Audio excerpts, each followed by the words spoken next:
เบิ่งแน่โพดโพอารมณ์สบายดีพี่น้องกองปลายเบิดสุขุสุขพี่น้องจ๋าบรรยากาศหนาวอีกแล้วลมแห้งแห้งมานี่ลมตั้งแต่เช้าพี่น้องตอนนี้อยู่กับเด็กๆวันนี้วันเสาร์เด็กๆไม่ได้เข้าโรงเรียนพี่น้องจ๋าโพดโพอารมณ์ฮู้บ่คอยสิพาไปใส่เอ้อมะม่วงไผพี่น้องลมแห้งแห้งบ้ามีเมื่อกี้นี่เห็นมะม่วงล้นกองอยู่มะม่วงอันย้ายข้างบ้านแล้วมาเก็บอรรถแล้วมันล้นจนข้านเก็บแล้วมะม่วงพี่น้องไป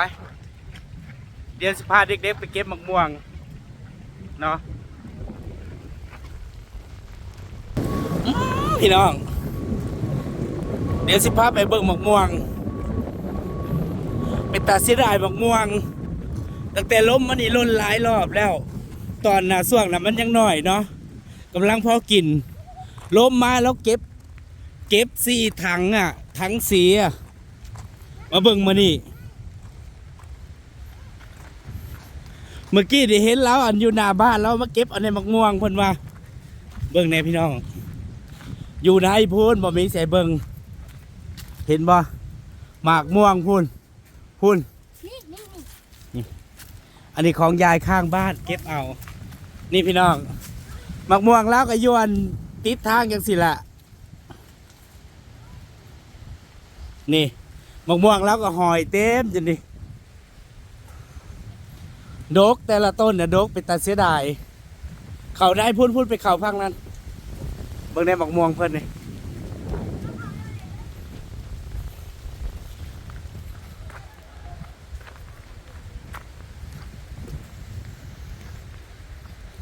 ปาดเบิ่งในพี่น้องมะม่วงพูดทางหน้าพุกกะล้นแล้วไปทางไหนล่ะย้ายข้างบ้านพี่น้องจ๋ามะม่วงพูดเรื่องข้างในเขาไปเอาแน่ซิมอนเห็นยุคข้างในนั่นเห็นยุนี่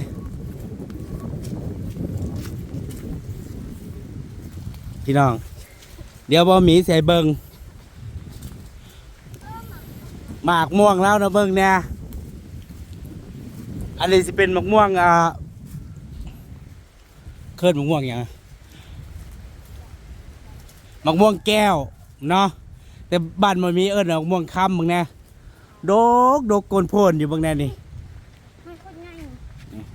มันแก่แล้วจนมันเหลืองเนี่ยอุ้ยเอาไปบ่มเจ้าว่าสุกบ่จักเบิ่งในมะม่วงนะพี่น้องมะม่วงแล้วนะดกขนาดว่าล้นแท้ๆได้นี่แล้วไปทางไหนล่ะมาผิดมาแล้วอยู่เฮือนอ่ะอุ้ยนี่มันเหลืองเลยเป็นบ่มันเหี่ยวบ่นี่มันเหลืองแล้วยังกัดโอ้เบิ่งแน่พี่น้องเบิ่งแน่เวลาล้มอย่างสิแหละนี่พุ่นกะละมังปีเวิงพี่มาเก็บพี่ยายมาเก็บมะม่วงเด้อเบิ่งได้พี่น้องเพื่อนว่าเอาโลดนิสัยมะม่วงเบิ่งแน่พี่น้องจ๋าปุ่นมะม่วงอะไรยืดเทิงดกเพื่อนมะม่วงเพื่อนเดี๋ยวเสียเบิ่งใกล้ๆพี่น้องน่ะมะม่วง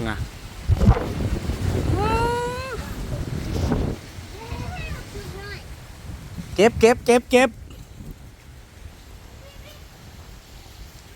บเอานี้ได้หน่วยนี่คือบอกเก็บเบิ่งในพี่น้องเป็นตะหน่วยใหญ่ๆเบิ่งในมะม่วงนะพี่น้องดกพูดเบิ่งในลมพูดมะม่วงนะเก็บเอาหน่อยไหมหมากนะคือบอกเก็บเอานะท่านผู้ชมมันสุกหรือมันเน่ามันสุกขังหนึ่งบ่เบิ่งสิลองการเบิ่งเก็บเอา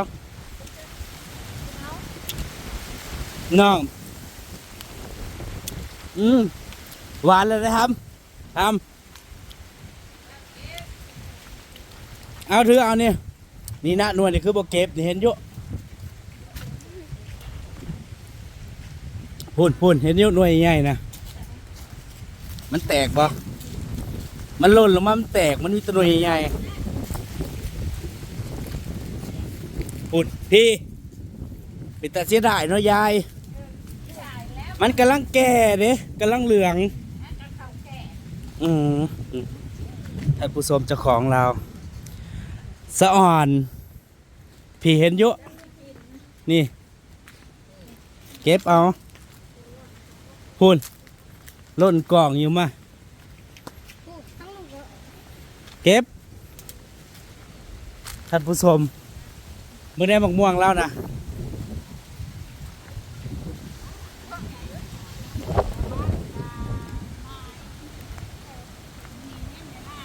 มันนี่บ่ล่นยังไงเบิ่งแน่พี่น้องเบิ่งแน่ซ้ำกับคนขึ้นไปเขย่าเบิ่งแน่นั่งทาเก็บเบิดมือก็ได้เป็นถังพอดีนี่นั่นเบิ่งแน่สิบ่ให้มันล่นยังไงล้มแห้งแท้ๆพุ่นทาเก็บเอาโลดเบิ่งแน่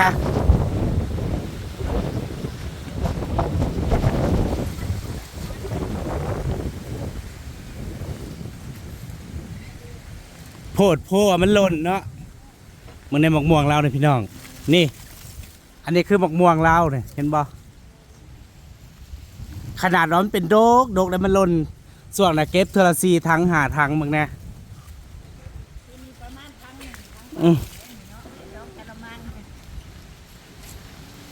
เอาเบิ่งดู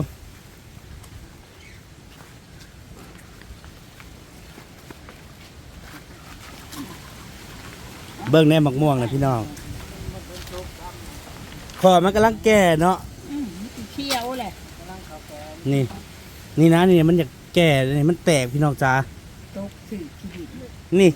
สาเหตุที่ผิวมันบ่งามมันลายเนี่ยคือลมแห้งแล้วมันไปถูกับไม้เนาะเบิ่งเนี่ยปาดนี่มันหัวมันอยากเหลืองแล้วนี่นี่มันอันนั้นแหละมันแก่แล้วแต่มันเริ่มอยากเหลืองเลยเนาะเบิ่งเนี่ยพี่น้องอันนี้มีแต่มะม่วงนี่เขาเอิ้นมะม่วงไทยเขาเอิ้นมะม่วงแก้วเนาะนี่เบิ่งเนี่ยมีตะหน่วยใหญ่เลย2 ตะกร้าขนาดว่าล้นปานนี้อยู่นะยังดกอยู่เด้มะม่วงที่ได้กินชุบจำได้แล้วนี่มีแต่ลมกับลมเนาะมันลมอันนี้นี่ตอนน่ะก็เก็บเทื่อละ4 ถัง5 ถังตั้งแต่ลมมันนี่นะเบิ่งในพี่น้องมะม่วงแล้วนะรอบบ้านเบิ่งแน่แต่กี้น่ะดกเดี๋ยวนี้อยากเบิดแล้วทางนี้นะมันล่นลมแห้งนี่แล้วมื้อนี้เก็บเป็น2 รอบแล้วว่ะพี่น้องเห็นบ่เบิ่งแน่นี่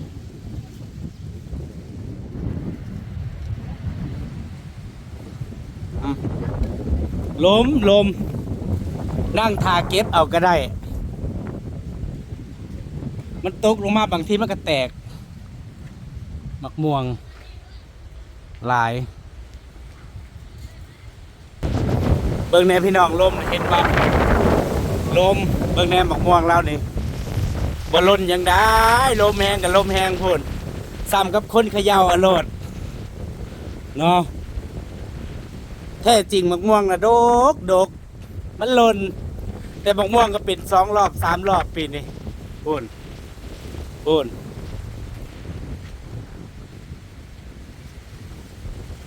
ส่วนใหญ่ก็มีแต่มะม่วงแก้ว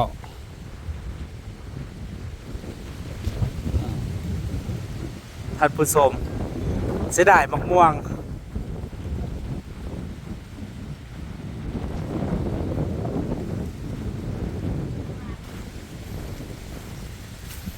จักหน่อยก็ล้นอีก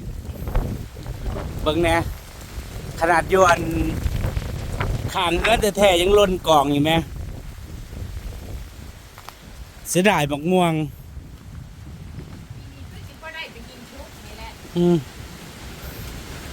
ป้าดเสียงลมพอเผื่อมันสุกมันสิบล้นเบิดบ่ยาย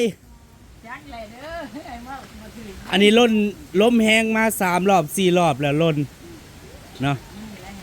นี่แหละแหง นี่นะหน่วยนี่ค่อยกัดเดี๋ยวมันสุกแล้วเนี่ยมันเหลืองแล้วเนี่ยเอาไปดองเนาะอุ้ยพุ่นล่นอีกแล้วพุ่นไปเก็บมาทำเบิ่งได้พี่น้องล่นอีกแล้วล้อมาถึกหัวเด้อนี่เบิ่งแน่ลมมาแตละบาทพี่น้องจ๋าเบิ่งนะพุ่นอันนี้คือลมหมักม่วงแล้วนะโดกแต่ซีเบิร์ดย้อนลมนี่ล่ะลมเป็นหัวมันเป็นพายุคล้ายๆคือพายุหมุนนี่เบิ่งแน่พี่น้อง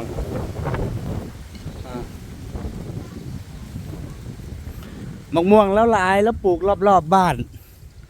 นั่งทาเอาก็ได้หล่นปกเปกอยู่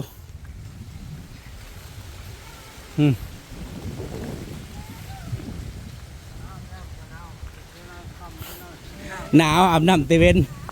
โอ้ยหน่อยนี่มันแตกว่ะนี่มันเหลืองบ่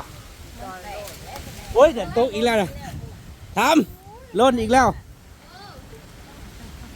แล้วมาถือหัวเด้อ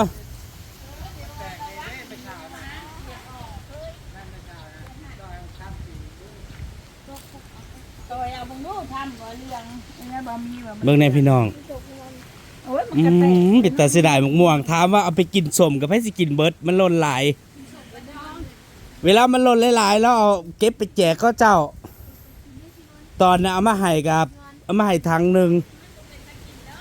ก็เอาไปให้เขาเจ้า มันแตกหน่อยนะมันบ่สุกหรอกมันแตก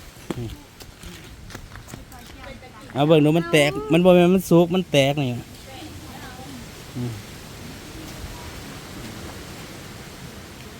มะม่วงน่ะมันกำลังเริ่มแก่เนาะนี่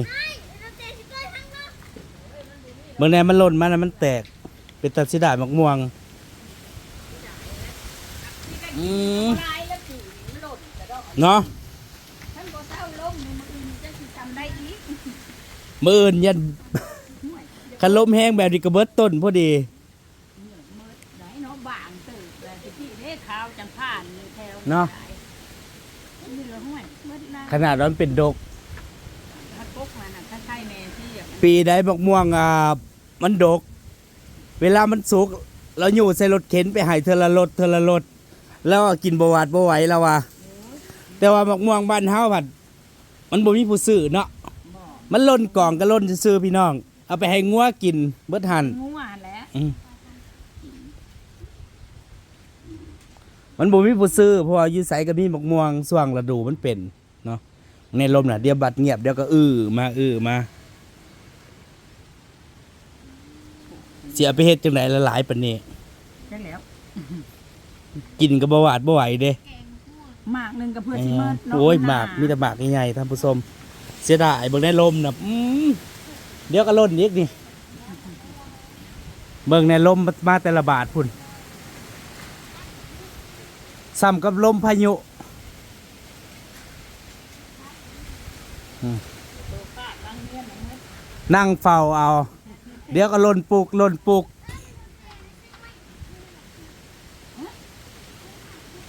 นี่เด้น้ำไหม้เลยเด้น่ะ ปะจะบอกไว้กินวะเอาไว้ไหม บ่ เอา โลด สิไปกินอย่างไรเบิดหวาดไหวโอ้ยพี่น้อง สาเหตุที่เพิ่นว่าเอาเดี๋ยวมันก็ล่นอีก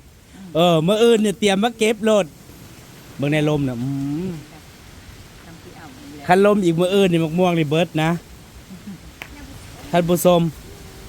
อายกเอาปะเมยไปทำเมื่อ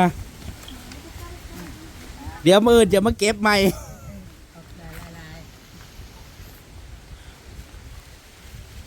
บางเทื่อคันบ่มาเก็บเพิ่นก็เก็บเมื่อไห้เด้อเก็บใส่ถังเมื่อไห้มื้อในมะม่วงแล้วน่ะท่านผู้ชมดกแท้ดกว่าเห็นบ่มะม่วงเพิ่นน่ะดกนั่นจะนั้นก็ล่นเบิ่งมะม่วงพุ่น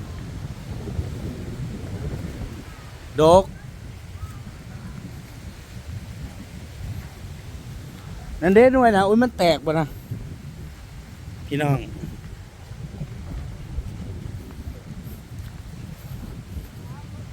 มึงแดงง่วนนะมากินหมกม่วง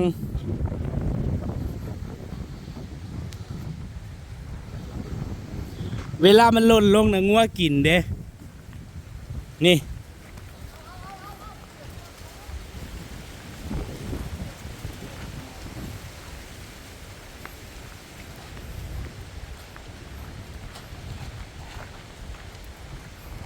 ข้างนอกก็เริ่มสิเบิดแล้วนั่นเด้หน่วยหนึ่งนะคือเบา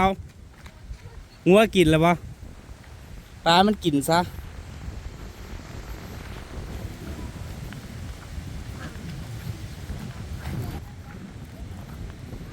ลมปิดตะย่านลมแห้งโพดโพเบิ่งในกกคุณหน้าบ้านมันโล่งมันอยู่ใกล้ทงนาเนาะมันเลยลมแห้ง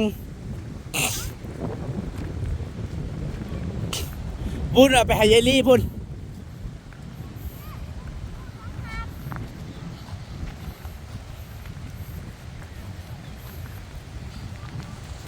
มึงได้ยายลีมะม่วงแล้วเป็นแต่เสียดายมันแก่แล้วว่าล่นกล่องอยู่เนาะบอกว่าดอกนั่นมันแตกได้มันล่นลงมานะมันแตก แม่มีน้ำพกเสื้อเด้แช่บวยไว้ มันแตกมันล่นลงมานะมันแตก ผมลวกแช่บวยแช่ ของแนวลมรีอารอมีนะว่าสัตว์ได้ปัด มึงในพี่น้องเป็นแต่เสียดายมะม่วงเนาะ ที่ได้กินชูกเลยกันเนาะ มันเริ่มแก่แล้ว ไม่เริ่มแก่ มึงเนี่ยมันหล่นมาแล้วมันก็แตกนี่ แตกแล้วมันตกแห้งเนาะ อันที่ผิวมันบดีนะคือมันหะไหม้ลมแห้งท่านผู้ชมนี่เป็นแต่เสียดายแล้วจักสิเก็บไปเฮ็ดหยังแล้ววะอู้ แผดควบเราแล้วจะกินไปเองยัง เอาเมื่อแกงเนี่ยป้าแกงใส่ปลาคอ โอ้ยใส่ป่าเนาะ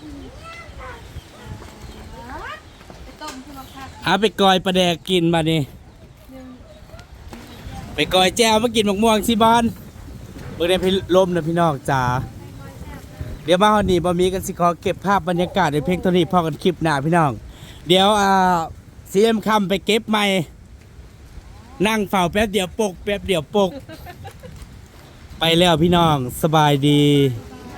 มันลมกันเนาะ ลมแห้งมึงนะ